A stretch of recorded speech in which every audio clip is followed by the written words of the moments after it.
Good morning everyone and welcome to my channel. Today what we're going to be doing is we are going to take dry beans and we are going to go ahead and can them with no pre-soak. Now this is not FDA approved, however I've been doing it for years, so never had an issue, but please make sure you do your research. Don't follow everything I do until you've done your research. Again, today I'm going to be doing northern beans. So I'm going to go ahead and show you the process. Okay, so I went ahead and I've washed my beans.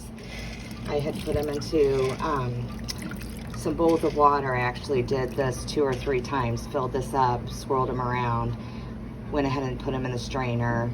Done that a couple of times till my water has ran clear.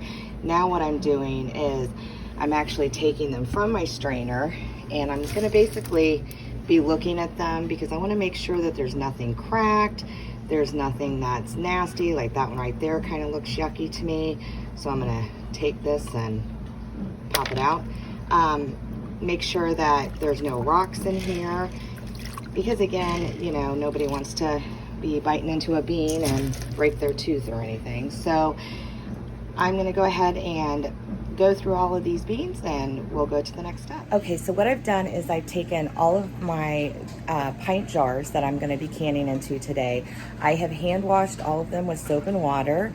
I also check all my jars. I want to make sure there's no cracks, there's no defects, anything like that, because you do reuse the jars. So then I placed them into my dishwasher, and what I did is I have a sanitizing option on my dishwasher, so I went ahead and used the sanitizing option, so it goes through the cycle of washing it just like normal dishes. It then does the sanitizing cycle, and then it does a hot heat to dry them. Once that's done, I let them cool down. In this case, I let them cool down through the night. This morning I got up, I placed them on a cookie sheet. I then placed them in my oven at 250 degrees because I kind of want everything to just be sanitized again, because like I said, this isn't FDA approved. I want to make sure I'm not putting any bacteria into my jars at all. I have my seal lids on the stove in warm water, and I do believe with the new ones you don't have to do that. You can just hand wash them in soap and water. However, I still have a lot of the old lids, so I will go ahead and show you this. So here are my lids. They're in here soaking right now in the warm water. Here's my pressure canner. I use the Presto pressure canner. I have this set just to bring the water up a little bit warm, you know, because like I said, the jars are going to be warm. I have the jars in my oven right here, and they are all upside down at the 250 degrees. I also do have another pot of water that I'm bringing up to warm, because this is what I'm going to actually add into my jars. You know, the reason that we're keeping everything kind of at warm is because we don't want to place anything ice cold into a hot jar and then you take the risk of it cracking, and that would be terrible. So here's my warm water, and once we start scooping it out, I'll let you see that process. I also have my ½ cup measuring cup. I'm going to actually be placing a ½ cup of beans into each of my pint jars. I'm then also going to be placing a ½ teaspoon of salt. I use the pink Himalayan salt. And then also I am going to do a ½ teaspoon of garlic. Now this is optional. Again, I'm a family who likes things seasoned. So again, this is optional. You can use any type of salt as long as it does not contain iodine. Iodine will make your beans, the water in there, real super cloudy. So a lot of times people use the canned salt or even a kosher salt. And then in this little cup here, I have my vinegar. And what I do with that is after I place everything into my pint jars, I'm going to go ahead and, you know, get all my air bubbles out with my little, you know, device here. And then I'm going to take this with a paper towel and I'm going to wipe the rims. And the reason is because you want a really tight seal. You don't want any debris on that or anything like that. Get cracking here. So we're going to take our ½ cup. And then we're going to pour this into there. Now, it doesn't give you a lot of, you know, appear to look like a lot of beans. However, once you add the water, and you're going to add water up until about a ½ inch headspace. Remember, these beans are going to swell once they get put into the pressure cooker. For my family of 5, I usually have to take 2 pints out to feed us. That's fine. I have so many beans, it's not a problem. So let's go ahead and get another half a cup. I'm gonna do my half a teaspoon of salt in each of them.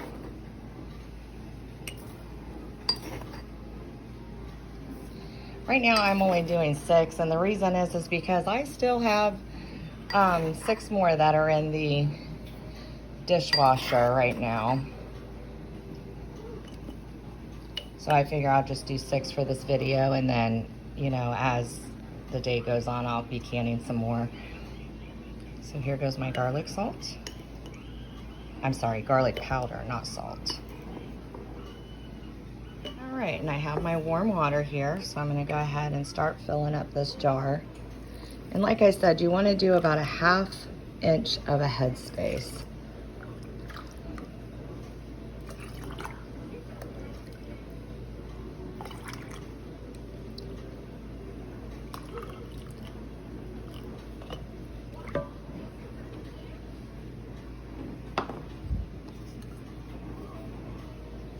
So on this tool here, a 1/2 inch is gonna be right here in the middle. And that's about perfect. I'm then gonna take, and I'm gonna get all my air bubbles out by sliding this onto the sides.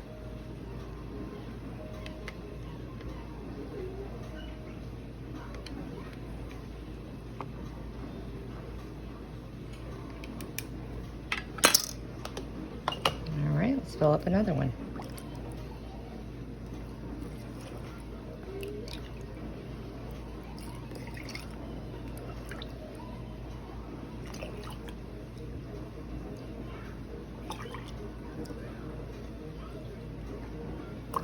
I have to have my husband start being my cameraman here. Now, as you can see, I do have 1 little bean floating. I'm gonna get that out of there. I don't need a bean floating. All right, let's get my air bubbles out. Now mine looks a little cloudy, and that's because of the, you know, the garlic that I had placed in there. It'll all start to settle throughout the beans. Now we're gonna take our vinegar, put it on our paper towel. We're gonna wipe these rims real good. All right, so now I'm gonna go ahead and get my lids here. I'm gonna start placing them on top.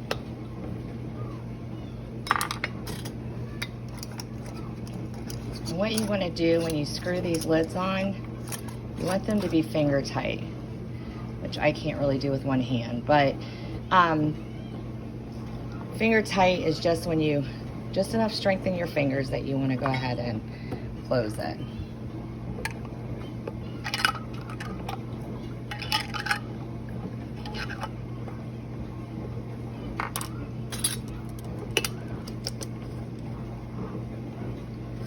Now my jars have cooled down quite a bit. That's why I had already hand washed these rings. So they're at room temperature, which is what my jars are at right now.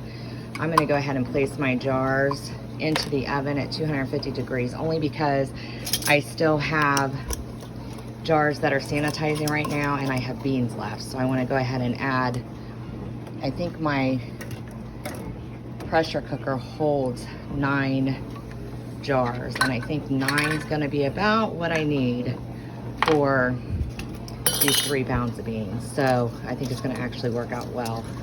But again, like, you know, I said, I'm just gonna place them in the oven just at 250 degrees just to keep them warm, because I don't wanna place them into my pressure canner with warm water if they're cold. My pressure canner actually only holds 8 pint jars. So I have all 8 of mine in there, and what I've now done is I've went ahead and turned the heat up on this pressure canner. I'm gonna go ahead and place my lid and lock it. And what I'm trying to do is I'm gonna start, as this starts to warm up, I'm looking for a steady steam coming out of here. Once I see that stream of steam coming out, I'm gonna let it steam for about 10 minutes. And this is just getting the jars nice and warm and all that good jazz. I'll then place my weight on top of this. And, you know, we are going to walk this, just so you know. I just can't do it with one hand. But I'm going to place my weight on top of this at that point, and I'm going to build my pressure up to about 12 pounds. Now, I live in the Missouri Ozark Mountains. That is what I have to have pound-wise. You need to do your research to figure out what you need to have your pound based on your elevation as to where you live. On here, I now finally have a good steam going. You probably can't see it, but it's a pretty steady steam. So what I'm gonna do is now I'm gonna set my timer for 10 minutes. I want that to steam pretty good for 10 minutes before I actually put the gauge on it to start building pressure. My timer going off now. All right. Now, at this point, what I'm going to do is I'm going to go ahead and place my weight very carefully on top. What I'm looking for now is as this starts to go, it's going to start building pressure, and I want my pressure to be at 12 pounds. And then I'm going to adjust my setting on my stove because I don't want it to go below the 12 pounds, and I certainly don't want it to go too high. So I'm going to stand here and kind of watch it. I've been canning enough. I know where the sweet spot is on my stove. You're going to have to just kind of figure out where yours is to where you just maintain it at whatever required pound of pressure that you have for where you live. And I'm going to do this for 75 minutes. So once this hits 12 pounds, I will then set my timer for 75 minutes. Also, I wanted to add, with my pressure canner, I put 12 cups of water in there. That's what it requires in order to can with. Every canner is different. Make sure you read your book, the owner's manual that came with it.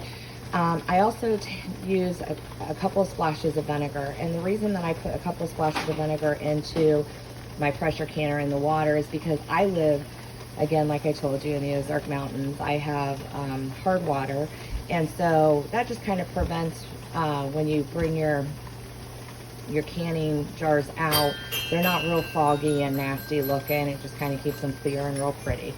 So we'll come back when this is at 12 pounds. Pressure canner has built up. I'm now at 12, so I'm going to adjust my stove down to the sweet spot where I know about where it's at. I'm now going to go ahead and set my timer. And I'm going to set it for 75 minutes. Now, with pints, I do 75 minutes, and then with quarts, I do 90 minutes. And, you know, it's perfect. So, again, you know, I'm doing pints right now. And we will let this go for 75 minutes, and then we'll show you the final product. The timer has gone off, so now what we're going to do is I'm going to allow this pressure to come down to 0. Once it's come to 0, I'm going to probably give it, probably 10 minutes of just sitting there. And then what I'm going to go ahead and do at that point is I will remove the lid. The gauge is currently at 0 now, and I'm going to go ahead and remove my weight. And when doing this, you always need to make sure that you are removing everything away from your face, so that way you're not burning yourself. Okay, I now have my canner open, and I'm gonna go ahead and start removing my beans here. All right, so there they are. And so what I'm gonna do now is I'm gonna leave them sit here overnight, and by then they'll all start to seal, and then I will be able to label them and then place them back in to the shelf. So thank you for watching this video today. I hope you learned something. If you have any questions, you can always leave them in the comments below. Please make sure you subscribe if you want to continue seeing videos like this, and give me a thumbs up. Thanks.